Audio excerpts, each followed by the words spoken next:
The Declaration of Independence. In Congress, July 4th, 1776. The unanimous declaration of the 13 United States of America, when it, in the course of human events, it becomes necessary for one people to dissolve the political bands which have connected them with another, and to assume among the powers of earth the separate and equal station to which the laws of nature and of nature's God entitled them. A decent respect to the opinions of mankind requires that they should declare the causes which impel them to the separation. We hold these truths to be self-evident, that all men are created equal, that they are endowed by the Creator with certain unalienable rights, that among these are life, liberty, and the pursuit of happiness, that to secure these rights, governments are instituted among men, deriving their just powers from the consent of the governed, that whenever any form of government becomes destructive of these ends, it is the right of the people to alter or abolish it, and to institute new government, laying its foundation on such principles and organizing its powers in such form as to them shall seem most likely to affect their safety and happiness. Prudence indeed will dictate that governments long established should not be changed for light and transient causes, and accordingly all experience hath shown that mankind are more disposed to suffer while evils are sufferable than to right themselves by abolishing the forms to which they are accustomed. But when a long train of abuses and usurpations, pursuing invariably the same object,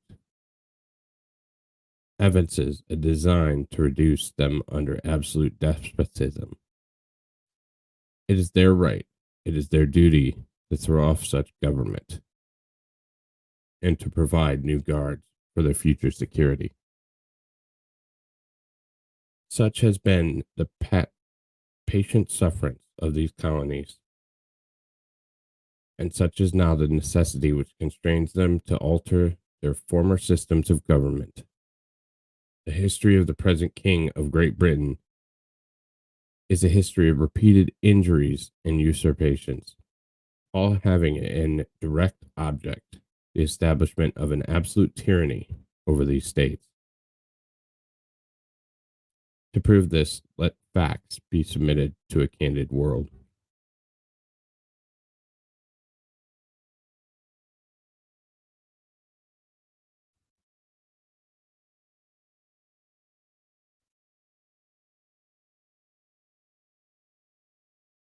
He has refused to assent to laws, the most wholesome and necessary for the public good. He has forbidden his governors to pass laws of immediate and pressing importance, unless suspended in their operation till his assent shall be obtained. And when so suspended, he has utterly neglected to attend to them.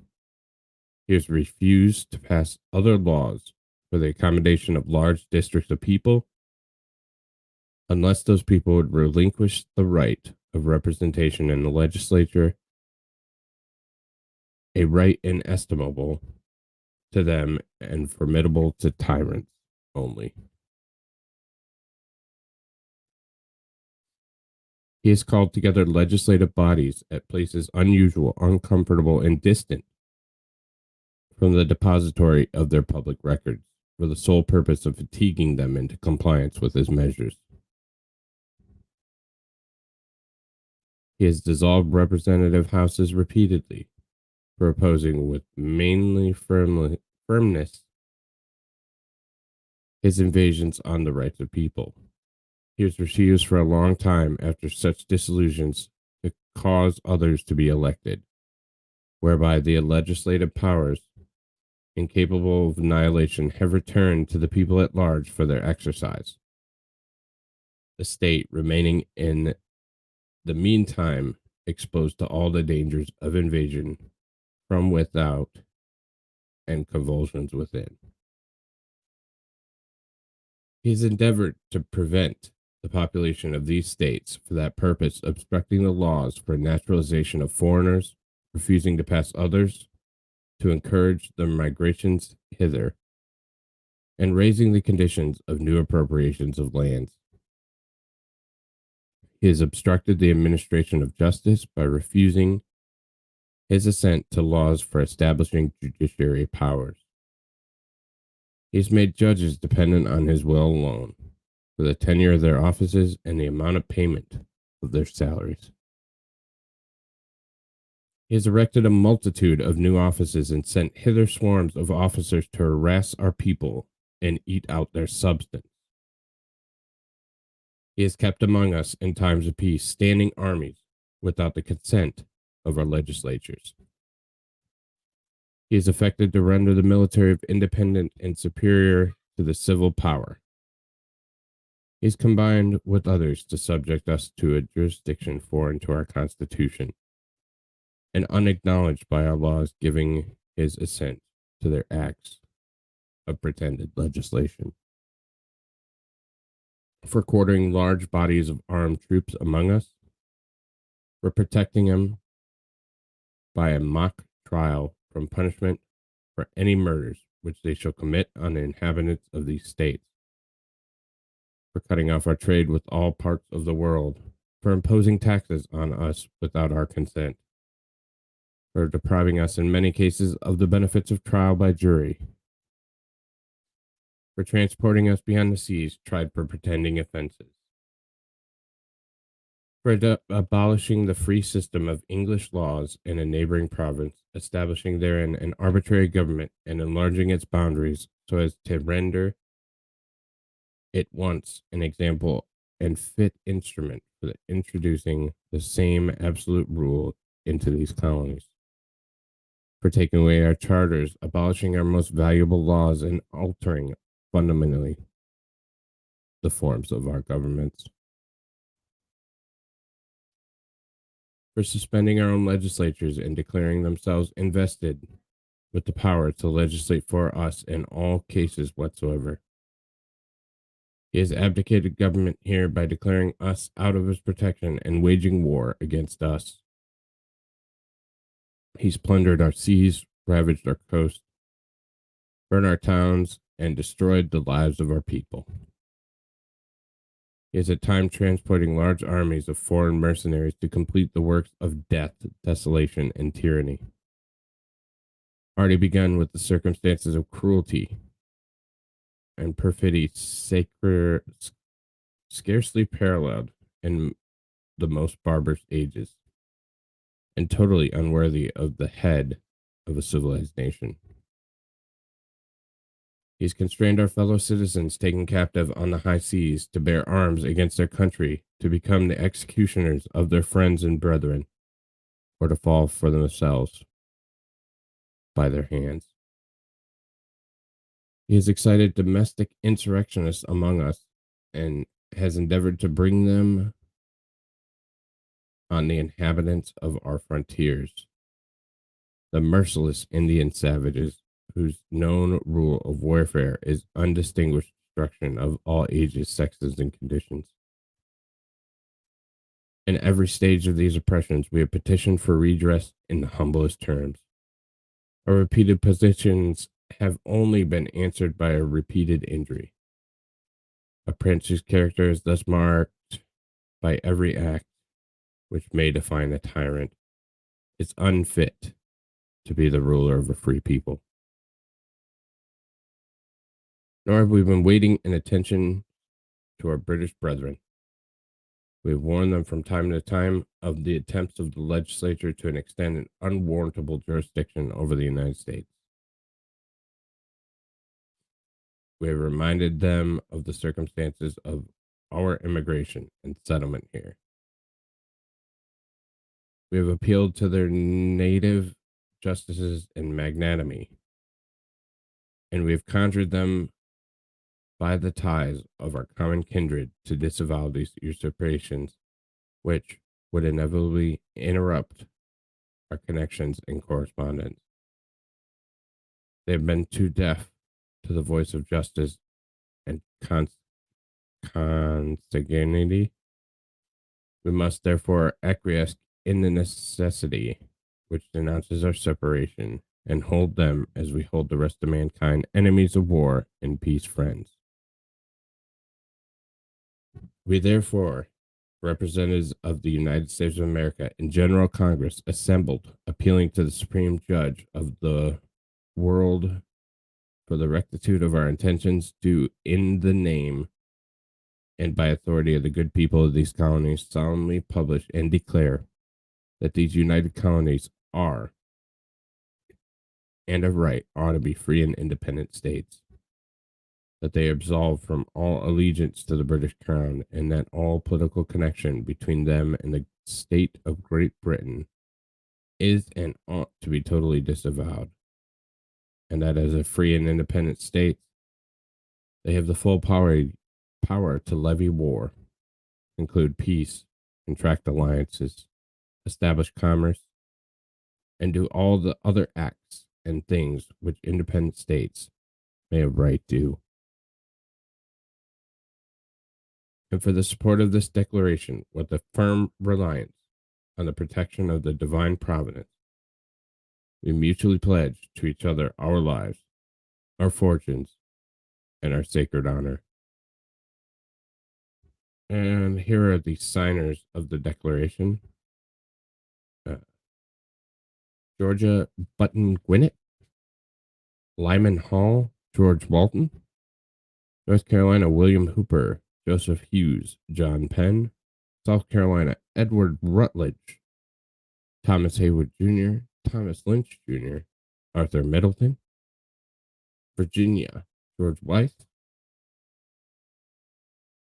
Richard Henry Lee, Thomas Jefferson, Benjamin Harrison, Thomas Nelson Jr., Francis Lightfoot Lee, Carter Braxton, Pennsylvania Robert Morris, Benjamin Rush, Benjamin Franklin, John Morton, George Clymer, James Smith, George Taylor, James Wilson, George Ross, Delaware Caesar Rodney, George Reed, Thomas McKean, New York William Floyd, Philip Livingston, Francis Lewis, Lewis Morris, Maryland Samuel Chase, William Paca, Thomas Stone, Charles Carroll of Carrollton,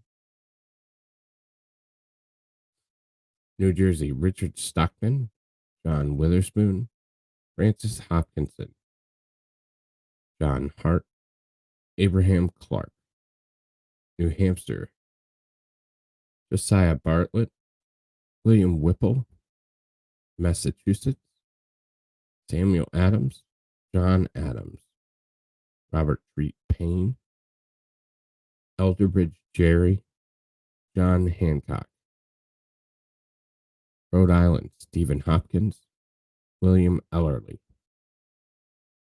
Connecticut Roger Sherman, Samuel Huntington, William Williams, Oliver Wolcott, and New Hampshire Matthew Thornton. Here's some facts about the Declaration. I thought it'd be good to know. The Declaration of Independence, the founding document of the United States, was approved by the Continental Congress on July 4th, 1776, and announced the separation of the 13 American British colonies from Great Britain. It explained why the Congress on July 2nd unanimously, by the votes of 12 colonies, with New York abstaining, had resolved that the United Colonies are and of right ought to be free and independent states. On August 2nd, 1776, roughly a month after the Continental Congress approved the Declaration of Independence.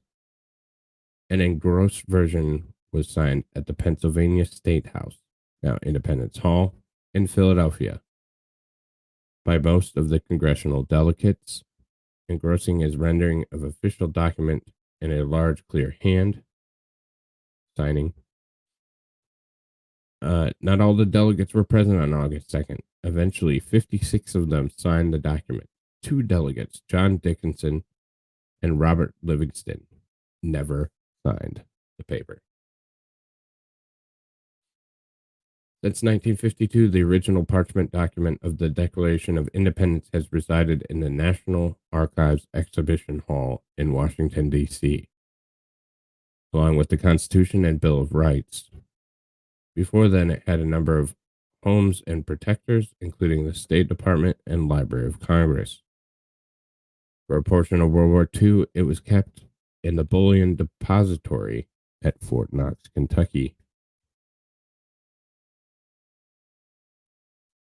In the 1920s, the Declaration of Independence was enclosed in a frame of gold-plated bronze doors and covered with a double-panel plate glass with gelatin films between the plates to block harmful light rays.